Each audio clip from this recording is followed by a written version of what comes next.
Bien, merci beaucoup à toutes et à tous pour votre présence. Comme je vous le disais, vous allez avoir dans un instant une conférence proposée par Citeos sur le thème Ensemble vers 100% de solutions pour les emballages plastiques, l'exemple du pot de yaourt. C'est à vous. Merci beaucoup. A priori, tout fonctionne bien. Et voilà, on est même affiché à l'écran. Super. Bonjour à tous. Effectivement, nous allons parler là, pendant l'heure qui suit des solutions, des mises en place de solutions de recyclage pour les emballages plastiques, montrer la puissance du collectif sur des solutions de recyclage dans l'emballage ménager.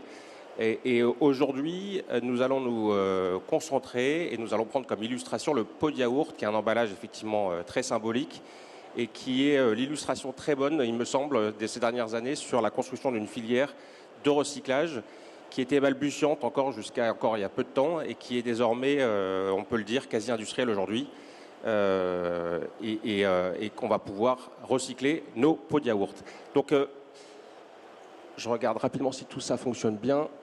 Ah.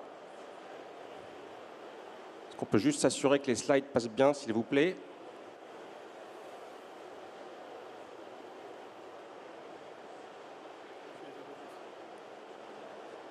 Le temps que tout ça se mette en place au niveau technique, je fais juste des tests, mais on avait une slide, c'est pas grave. Je suis accompagné. Ah yes, ça y est, c'est bon. Top, merci beaucoup. Je suis accompagné aujourd'hui de Cornel Van Elst, qui est Sales Manager chez Endeavour et qui va participer avec nous à cette table ronde, ainsi que Jérôme Marchal, qui est responsable développement emballage chez Eurial Ultra Frais. Donc l'objectif, encore une fois, comme je vous le disais, c'est de cette conférence cet après-midi, c'est de vous démontrer la puissance du collectif dans la mise en place d'une filière de recyclage, le besoin d'avoir tous les acteurs autour de la table, tous les maillons de la chaîne de valeur et d'avancer tous de manière concomitante pour atteindre effectivement un objectif qui est l'industrialisation des filières de recyclage du polystyrène notamment.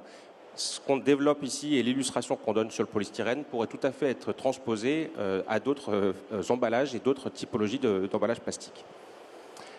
Bien sûr, quand on parle de recyclage, je ne peux m'empêcher de parler des 3 R.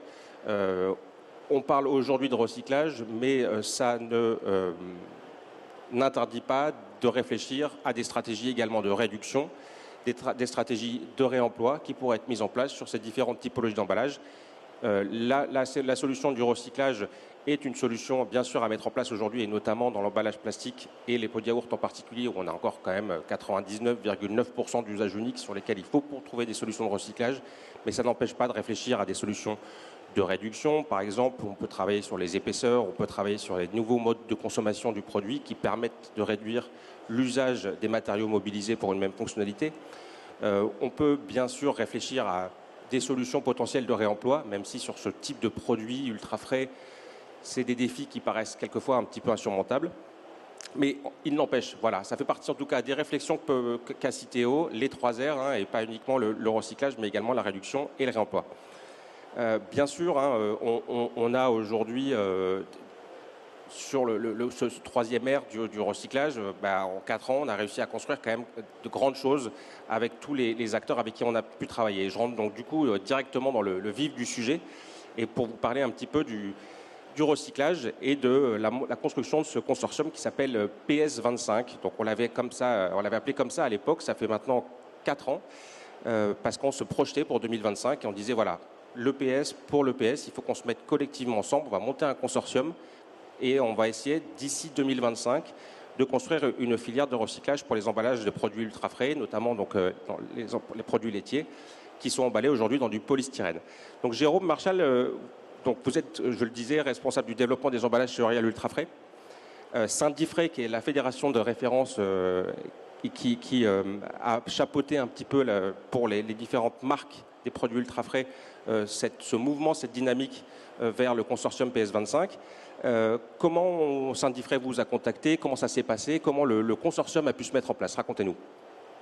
Alors, le consortium il s'est mis en place au départ par quelques entreprises, sur la volonté de quelques entreprises de Syndifrais qui ont pris conscience que la problématique du PS devenait importante et qu'il fallait faire quelque chose.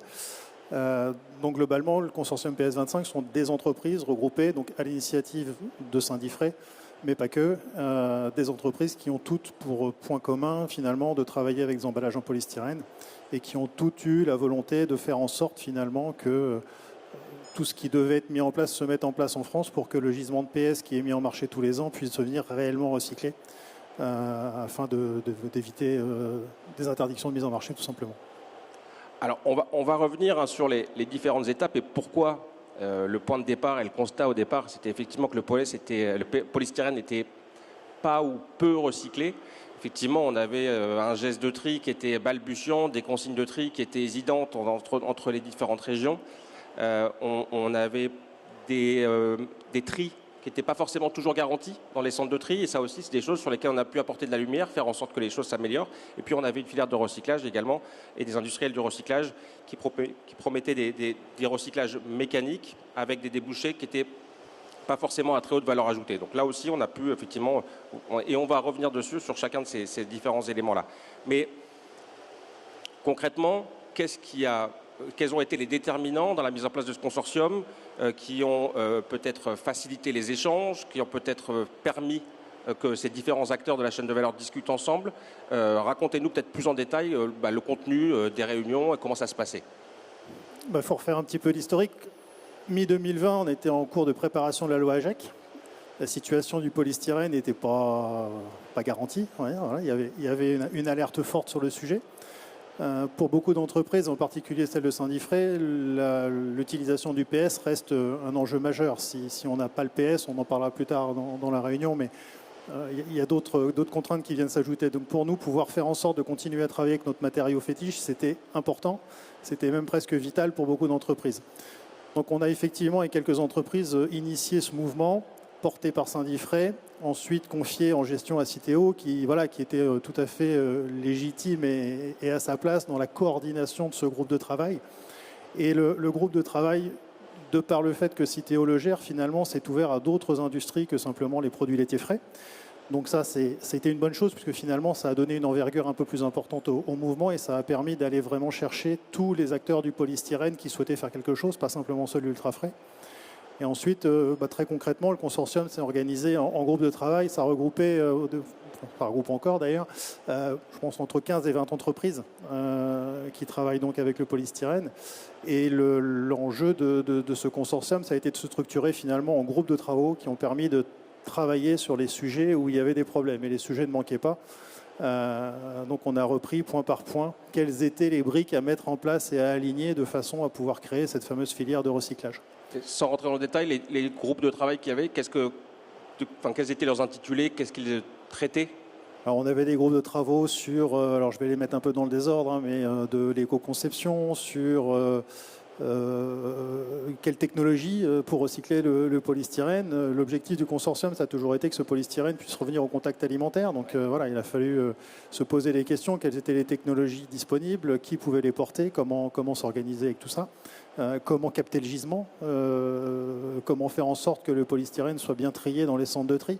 Voilà, on est parti d'un schéma qui était un petit peu compliqué, puisque finalement le polystyrène, comme vous le disiez, il était très peu valorisé, très peu recyclé au démarrage.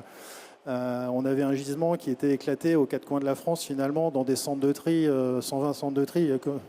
C'est ça, 120 aujourd'hui, ouais. Voilà, 120 centres de tri qui étaient tous plus ou moins propriétaires de leur gisement. Donc on avait finalement des tonnages de PS un petit peu disséminés aux quatre coins de la France. Et il était important de pouvoir imaginer regrouper ces gisements à un moment pour en faire quelque chose de massifié qui puisse intéresser des entreprises comme Endeavour de façon à le recycler. Donc il y a eu des gros travaux qui ont été faits et fortement soutenus par Citeo forcément sur comment faire pour massifier ces gisements.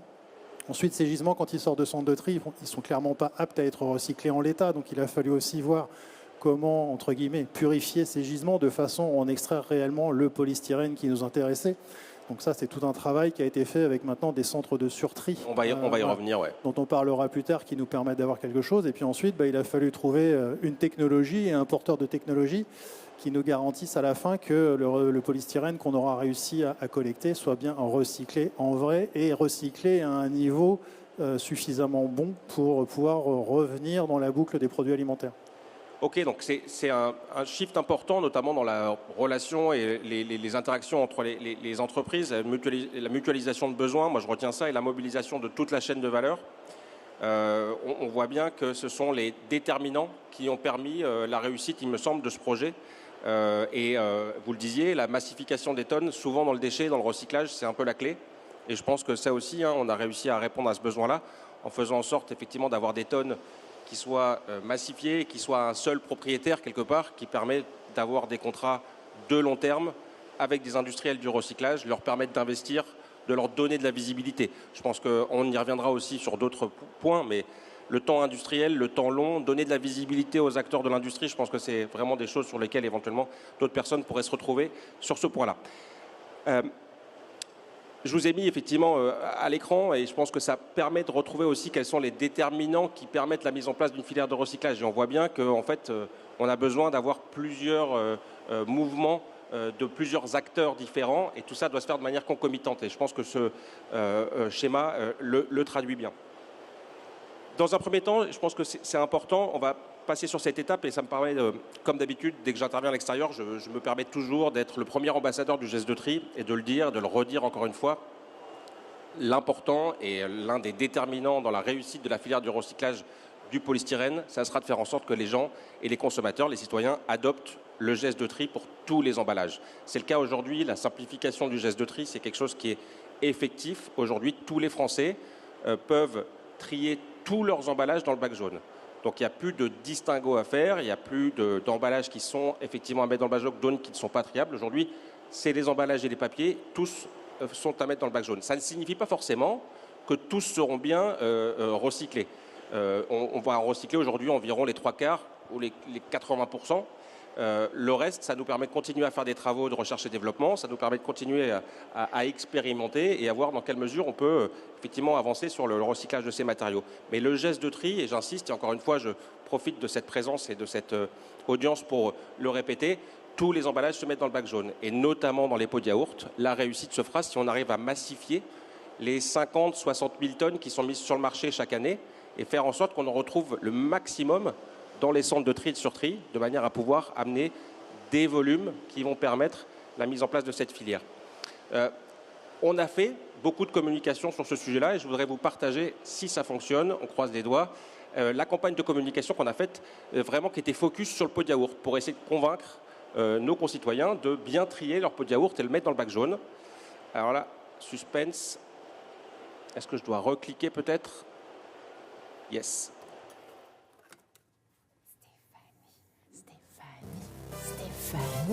Stéphanie.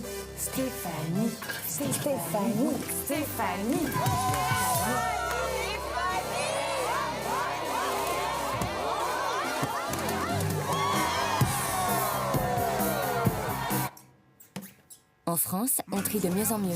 Alors on ne lâche rien. Trions systématiquement. Top, ça marche bien. Merci beaucoup à la technique. Toujours un petit doute sur ces trucs-là. Donc vous voyez, voilà, cette campagne sur le geste de tri, hyper important. Alors on l'a décliné pour d'autres typologies d'emballage qui peut-être sont moins évidents à mettre dans le bac jaune aujourd'hui.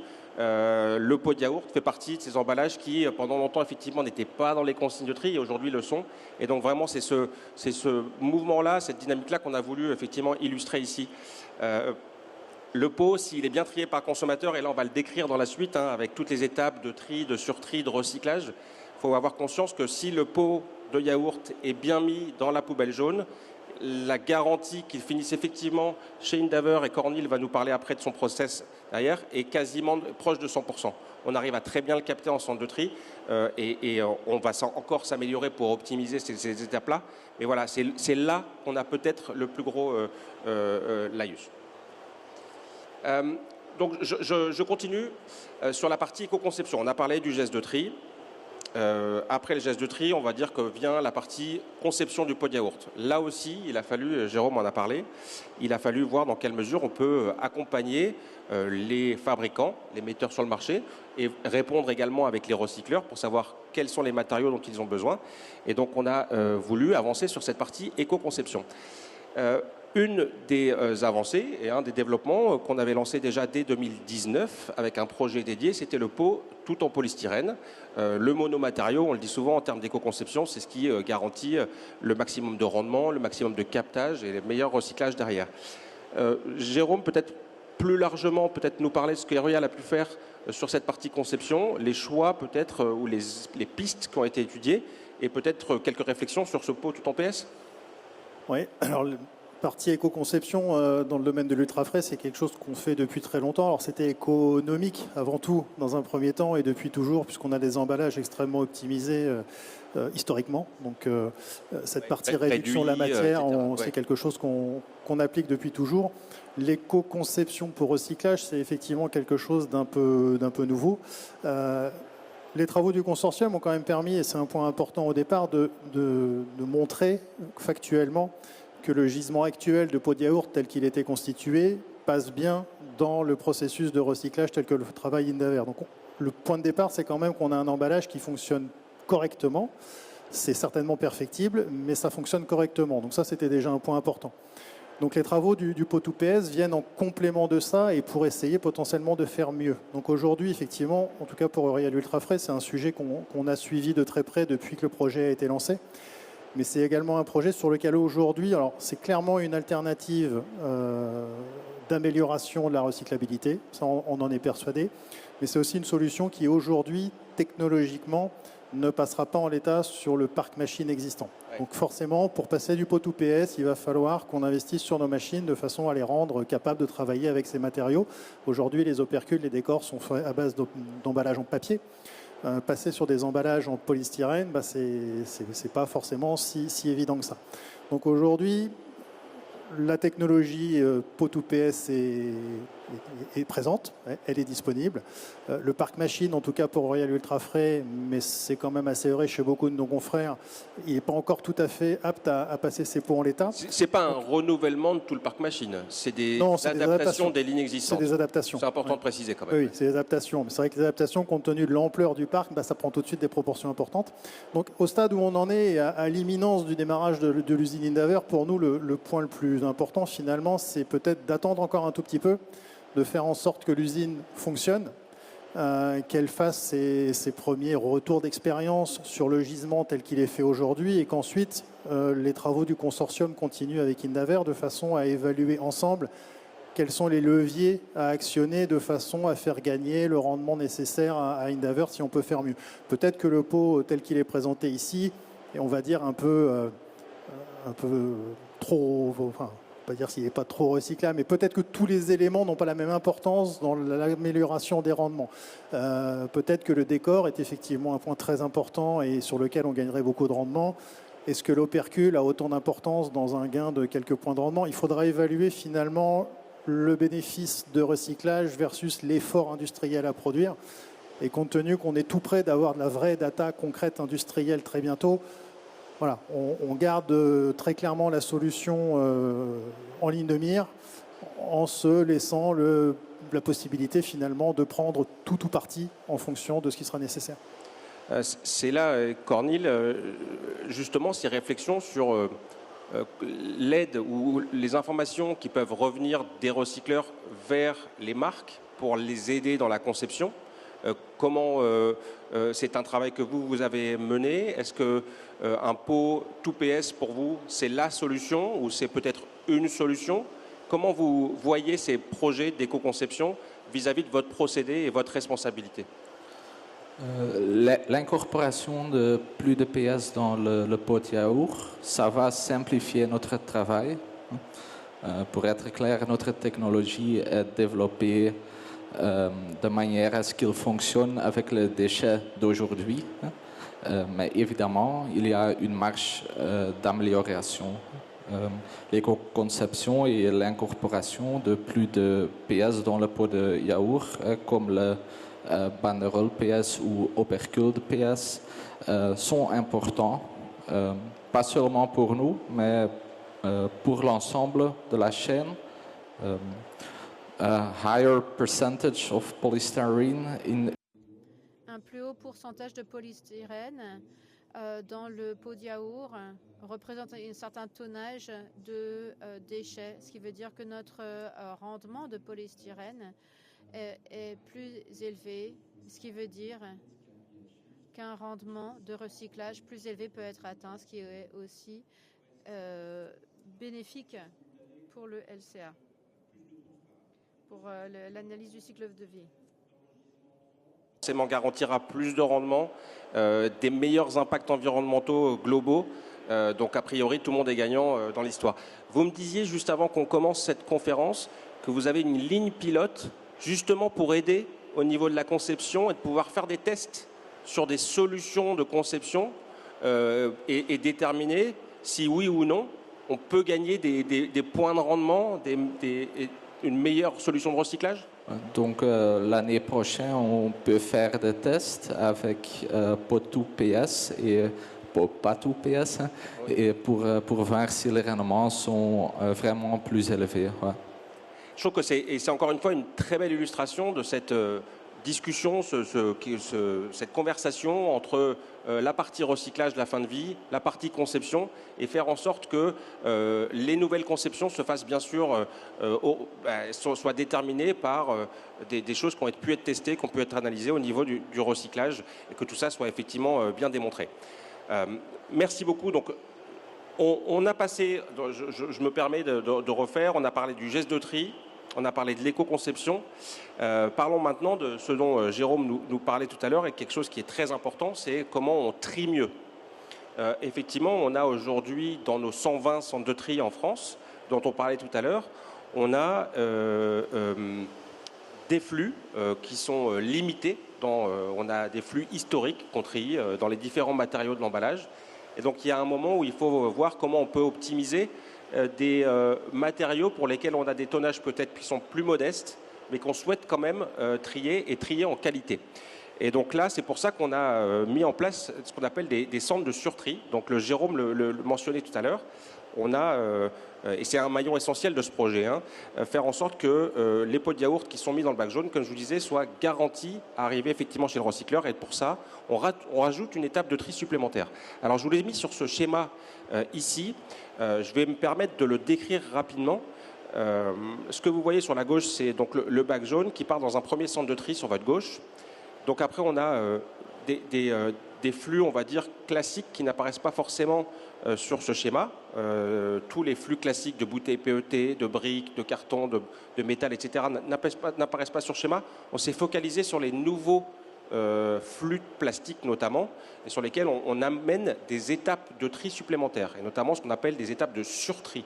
Donc on va trier dans un premier temps des plastiques rigides qui jusqu'à présent n'étaient pas triés, et on va les amener dans des centres de tri spécifiques. On en a 3 aujourd'hui en France.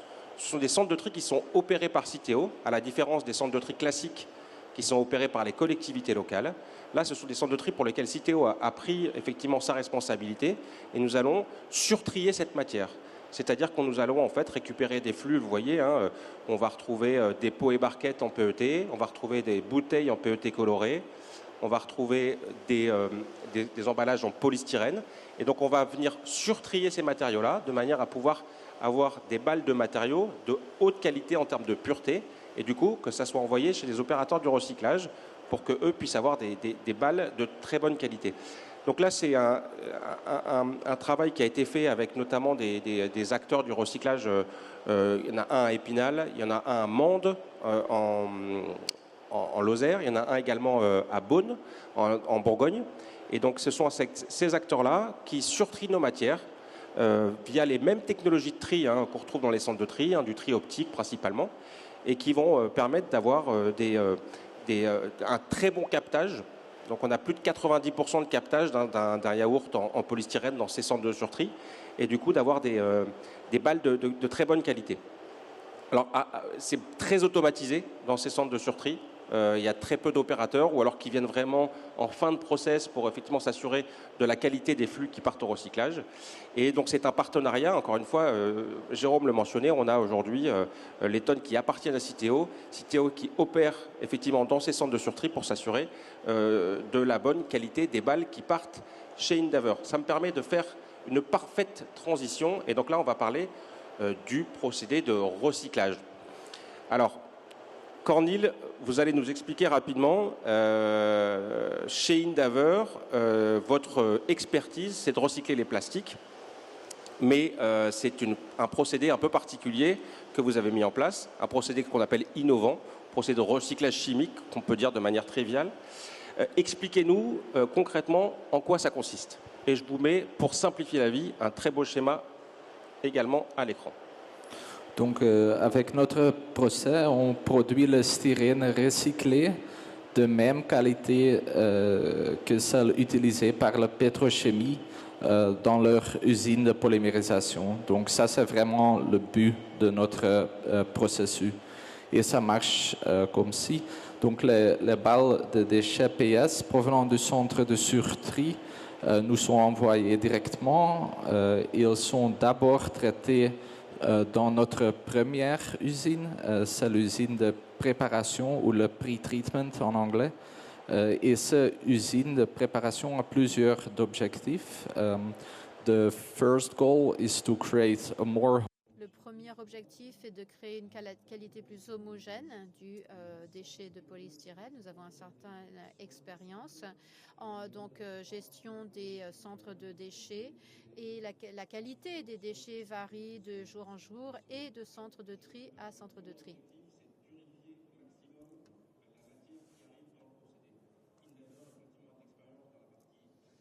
Donc c'est ça qui lui permet de savoir qu'on peut retrouver des qualités de balles qui peuvent varier du tout au tout. Et donc le premier objectif d'Endeavour, c'est de s'assurer que la balle qui arrive chez eux soit la plus qualitative possible et quitte à refaire un pré-traitement.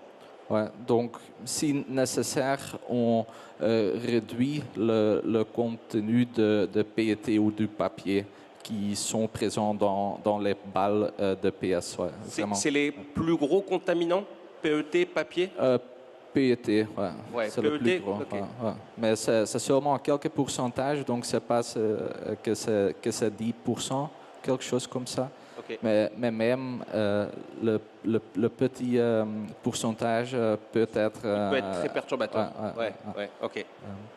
Et so after cleaning... Donc après le tri, le deuxième objectif est de éliminer la contamination alimentaire, donc ce qui reste de yaourt, qui peut rester au fond du pot. Et ce qu'on fait, c'est qu'on réduit le polystyrène en petits flocons de quelques centimètres et on les lave à l'eau froide.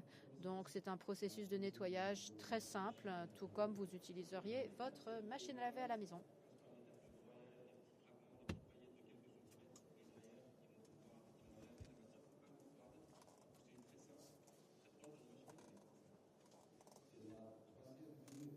Transformer le PS Flakes dans des agglomérats et on fait ça par une densification en fait.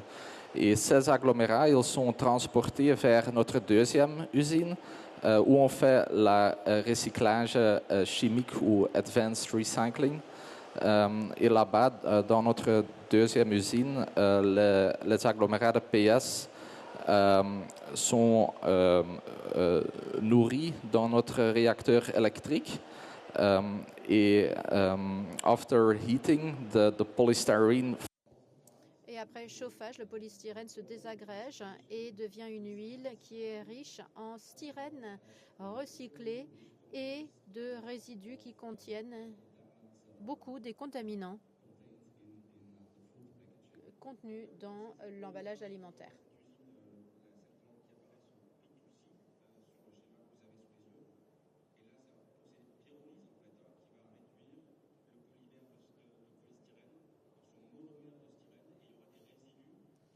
Les impuretés qui étaient présentes dans la matière au départ.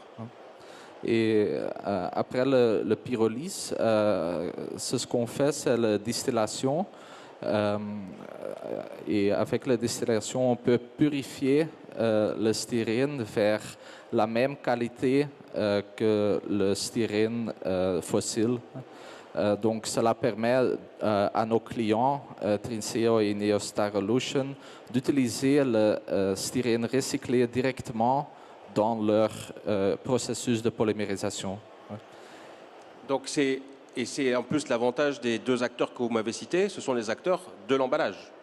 Ouais, on a choisi ces deux clients parce qu'en fait, ils produisent le polystyrène pour des emballages. Ouais. Le procédé tel que vous le décrivez paraît presque simple.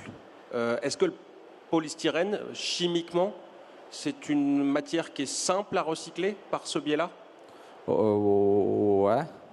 Ouais, non. Hein. If it was easy, others would have done it. En fait, si c'était si simple, d'autres l'auraient fait.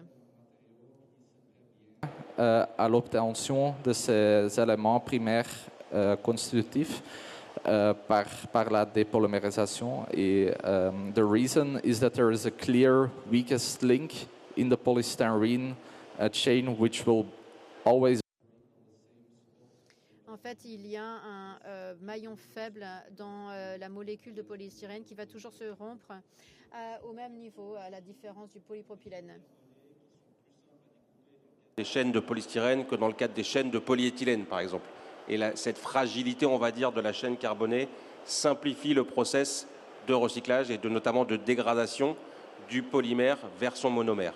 C'est des choses qui sont... C'est là où on rentre un peu plus dans le détail sur la chimie des plastiques, où on peut voir qu'effectivement, en fonction du flux, les technologies de recyclage qu'on doit mettre en face ne sont pas forcément les mêmes et on n'a pas forcément les mêmes défis, les mêmes challenges.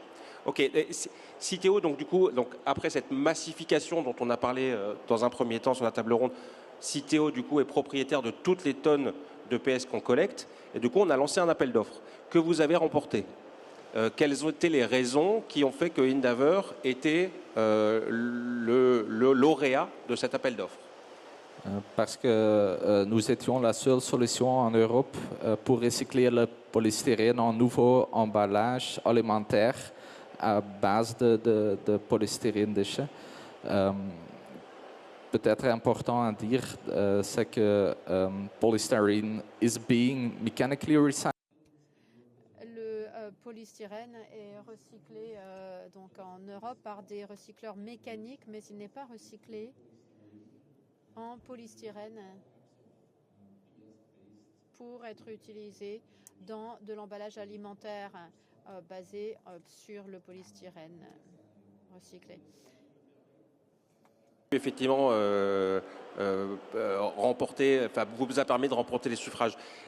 Effectivement, c'est ce que disait Cornille, il y a d'autres technologies de recyclage chimique qui peuvent exister, mais la promesse effectivement du retour au contact alimentaire, faire en sorte que cette boucle se ferme et cette matière PS issue des pots de yaourt revienne dans le pot de yaourt, c'était également un élément important. Jérôme, peut-être on parle de technologie de recyclage sur le polystyrène, mais on peut se poser légitimement la question, au moment où il a fallu faire un choix, on aurait pu se dire, tant pis, on abandonne le polystyrène et on part vers autre chose. Est-ce que c'est des réflexions que chez Eurial vous avez eues et quel a été le cheminement de votre réflexion par rapport à ça? Alors la réflexion elle a eu lieu, oui. Quand on a un matériau polystyrène qui est fortement menacé et qu'on est au début d'un chemin dont on n'est pas sûr de l'issue, on se doit de regarder toutes les possibilités. Donc oui, le PET a été clairement étudié, il a même été testé pour de vrai industriellement. La conclusion très rapide, c'est que le PET, c'est un matériau, en tout cas pour nous laitiers qui sommes habitués à travailler avec du polystyrène, c'est un matériau extrêmement compliqué à mettre en œuvre. Alors nous, on l'a testé dans des conditions qui sont les nôtres, voilà, avec des machines faites d'abord pour faire du polystyrène, qu'on a modifiées pour passer en PET. Donc les technologies sur le papier existent, on les a mis en œuvre, on a réussi à produire avec du PET, mais avec des contraintes industrielles juste phénoménales par rapport à ce qu'on connaissait. C'est un matériau qui demande énormément de précision, qui demande des outils en réellement parfait état, et dont la pérennité des réglages sur une site industrielle est plutôt courte par rapport à ce qu'on connaît en PS.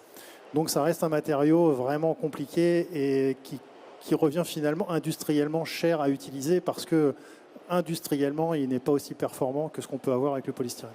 Donc le plus simple, finalement, c'était d'insister sur le polystyrène, Oui. garder son outil industriel, mais de C'est ça. Et travailler avec les acteurs pour essayer de monter une filière. Tout à fait. En plus des aspects purement techniques et industriels dont on parle là, on a quand même listé aussi d'autres arguments qui nous ont poussé à rester en PS. C'est que le PET, ça a quand même une densité bien supérieure au polystyrène, de l'ordre de 30%. Donc ça veut dire que à quantité de pots de yaourt mis sur le marché équivalente, on met 30% de plastique en plus sur le marché. C'est clairement pas la tendance de ce qu'on veut faire. Donc déjà pour cette raison-là, on s'est dit que c'était peut-être pas forcément la bonne idée. Au moment de ces essais, on parle de pots en PET. Les pots en PET, à l'époque, ne sont pas plus recyclables que les pots en PS. Donc la notion de recyclabilité, elle ne rentre pas dans l'équation. Il n'y avait pas de recyclabilité pour les pots PET. Donc 30% de plastique en plus, pas de recyclabilité. Des travaux PS25 qui commencent à se mettre en route en donnant des perspectives intéressantes, avec en plus, dans la base en fait, des engagements finalement pris par PS25, le fait que les industriels s'engagent à pérenniser le volume de PS sur le marché de façon à ce que des industriels comme Endeavour ne misent pas sur une coquille qui va se vider au fur et à mesure du temps. C'était important. Donc voilà, plus de plastique en marché, une difficulté industrielle majeure, pas de recyclabilité supérieure au PS à l'époque, un consortium qui s'engage sur la voie de recyclabilité du PS.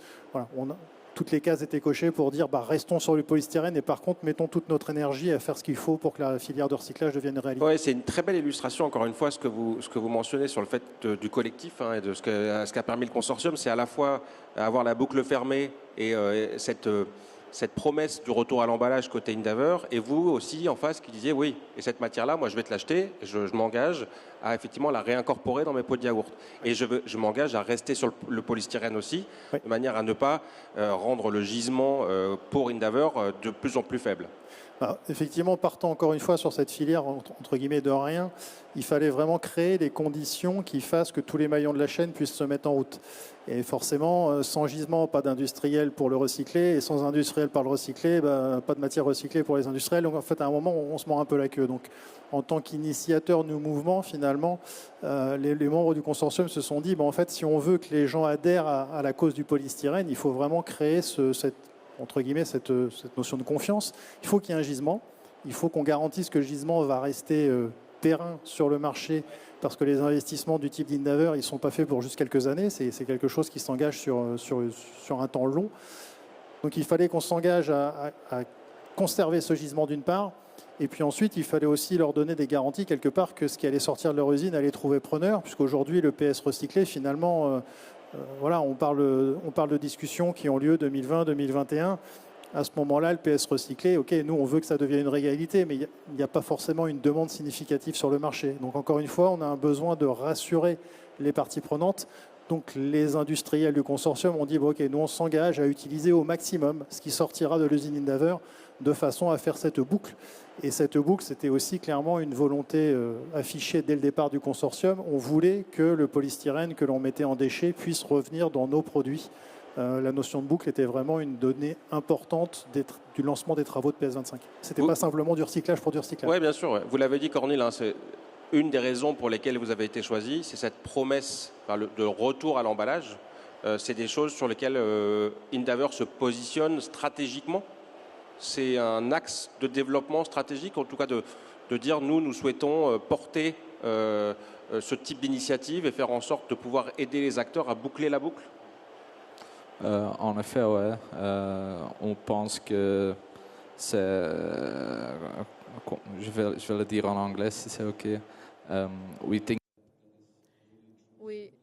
nous pensons que c'est la vraie circularité. Ça n'existe que si on travaille avec tous les acteurs de la chaîne de valeur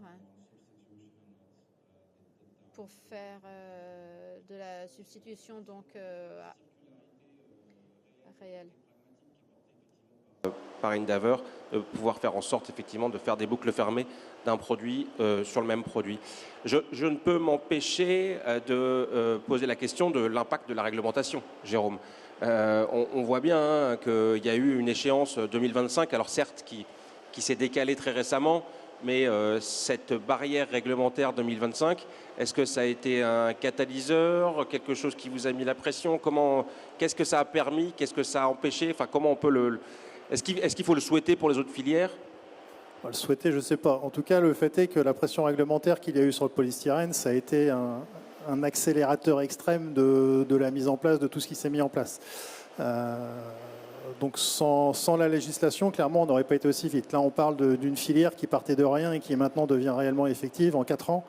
Je pense que voilà, on peut être plutôt fier de ça. Sans cet aspect réglementaire au-dessus de nos têtes, je ne pense pas qu'il y aurait eu cet élan collectif, encore une fois, de faire en sorte que toutes les entreprises prennent conscience de l'urgence de la situation pour ne pas être interdites de mise en marché avec leurs produits. Donc là, c'est l'aspect un peu bénéfique de la réglementation qui nous a... c'était un accélérateur. Voilà. Maintenant, la réglementation en elle-même, effectivement, alors, on ne va pas dire qu'on ne va pas l'attendre non plus. Il y a quand même, je pense globalement, toutes les entreprises sont engagées maintenant dans des politiques RSE relativement fortes. Pour L'Oréal, on a un plan climat qui est dicté depuis maintenant plusieurs années sur lequel on travaille pour réduire l'empreinte de nos emballages. Donc, ce n'est pas que l'aspect réglementaire qui nous fait avancer. Donc, il faut un peu de réglementaire. Ça aide à donner un cap, une ligne directrice, un objectif à atteindre. Maintenant, il faut aussi un cadre réglementaire le plus stable possible. Les enjeux réglementaires dont on parle, ils sont extrêmement structurants pour l'industrie. Si on a des choix technologiques, des choix machines à faire, c'est des changements qui sont longs à mettre en place. On parle de forcément, prenons l'exemple, on aurait été obligé de passer à du PET. On partait pour un changement de parc machine qui s'étalerait sur un minimum de 10 ans. Et à l'échelle nationale, ça serait un minimum. Donc le temps industriel est un temps réellement long et il demande des moyens considérables. Donc un peu de réglementation pour donner le cap et accélérer quand c'est nécessaire, c'est très bénéfique à tout le monde. Le cas du PS en est un bon exemple. Mais une succession de réglementations assez rapprochées peut avoir un effet vraiment contraire où les entreprises vont se dire il est urgent d'attendre de voir à quelle sauce on va se faire manger. Provoquer de l'attentisme en fait. Ouais. Une fois qu'on s'engage dans une direction industrielle, on part sur un temps long et une fois que la direction est prise, elle est prise. On ne peut pas se tromper de direction.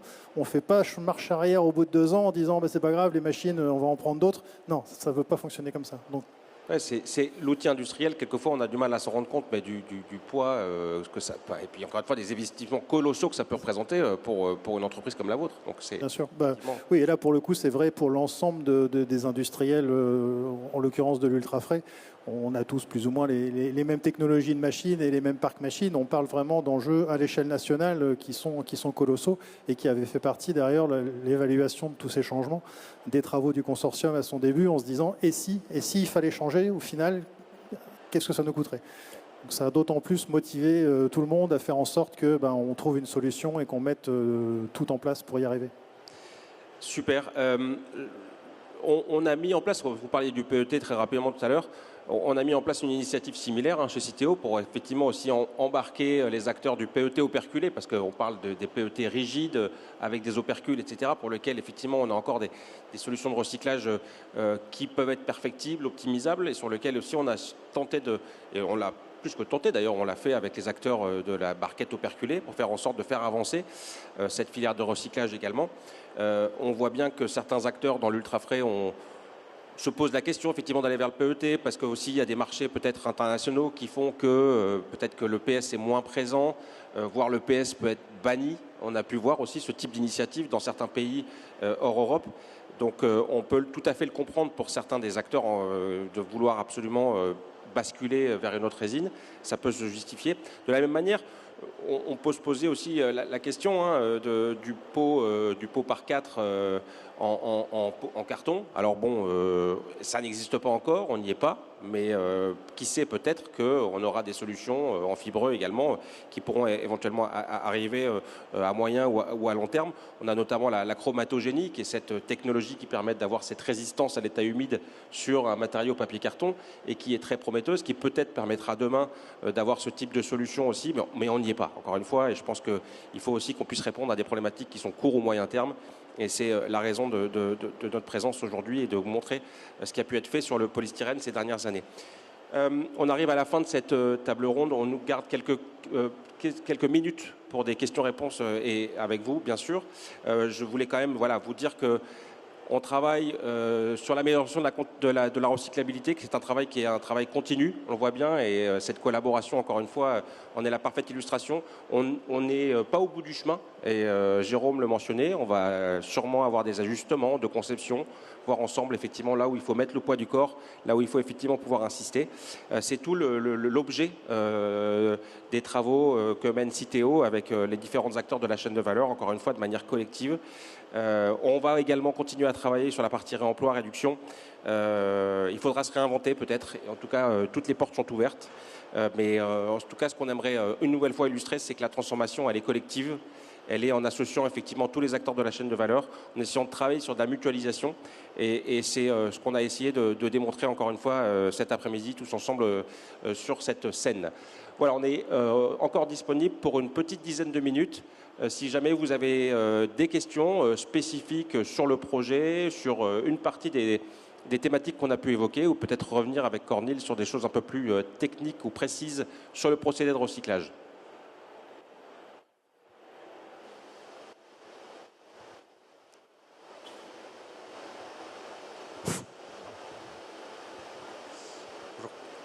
Clément Jean de Plastique Ventena. Je reviens sur le pot de yaourt monomatière. Vous avez évoqué la nécessité d'une adaptation des machines. Vous avez parlé de l'opercule, de la banderole, peut-être les deux. On voit bien que la réflexion est pleinement engagée. Ma question, ce serait demain. Quel serait le prérequis, selon vous, qui permettrait un choix décisionnel de passer sur cette solution pour tout ou en partie? Merci. Quel choix décisionnel? Alors, ouais, prérequis. En fait, encore une fois, ça va vraiment être lié à la discussion qu'on pourra avoir avec Indaver sur En fait, tout va être question d'enjeu de... Encore une fois, je le disais tout à l'heure, c'est quel effort on va devoir faire pour atteindre quel taux de recyclage en plus. Sur le pot UPS aujourd'hui, l'enjeu, il est technique, mais il est aussi un peu économique, il ne faut pas se le cacher. Donc à un moment, il y a un équilibre à trouver dans tout ça et c'est vraiment une question d'effort général, que ce soit un effort technique de modification d'un parc machine ou d'adaptation de certains éléments machine, mais aussi un effort de prix qu'on va mettre dans l'emballage.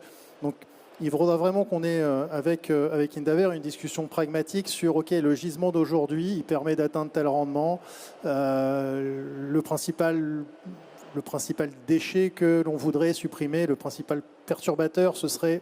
Voilà, à savoir si c'est plutôt la banderole ou l'opercule ou les deux. Et ce sont plutôt ces éléments-là, je pense, qui vont nous permettre de dire à un moment, bah voilà, si à la fin ça améliore le rendement, que ça nous permet d'avoir plus de PS recyclés, tout pourra éventuellement contribuer quand même, dans un monde parfait, à faire quelque part un peu baisser le prix de la matière à la fin. Donc tout ça va devoir un peu se mettre en place en boucle, on va dire, de façon à voir si en fonction de ce qu'on met au départ, on arrive finalement à récupérer nos billes un petit peu à la fin.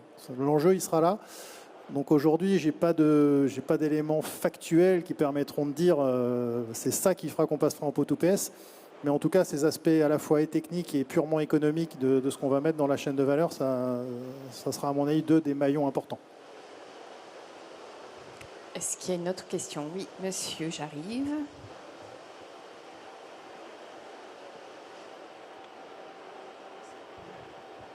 Merci, bonjour. Je représente une société qui travaille des emballages en papier et en polypropylène souple. Dans l'hypothèse, on pourrait séparer les deux. Le PP souple, aujourd'hui, ce n'est pas recyclé. J'ai compris que les filières étaient en train de réfléchir à comment le faire.